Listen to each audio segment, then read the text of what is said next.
எந்தெந்த தெய்வத்தை வணங்குனா என்ன பலன்? எல்லா மதத்துலேயும் ஒரே தெய்வம் தான் இருக்கும். எல்லாத்துக்கும் ஒரே மாதிரியான வழிமுறை தான், ஒரே வழிபாடு தான், ஒரே பிரார்த்தனை தான், ஒரே தொழுகை தான்.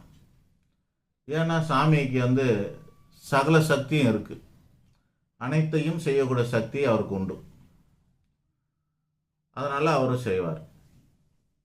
எல்லாத்துக்கும் அங்கே போவாங்க.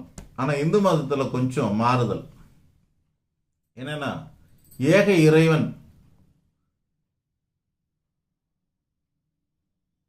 பஞ்சபூத தத்துவமாக 5 ரூபத்தில் இருக்கிறான். அது மட்டும் இல்லாமல் நவசக்தி தத்துவமாக விரிஞ்சு இருக்கிறான். சிவா, விஷ்ணு, பிரம்மா மும்மூர்த்தியாகவும், துர்கா, லட்சுமி, சரஸ்வதி முப்பெரும் தேவியாகவும், விநாயகர், முருகன், ஐயப்பன் என்ற 3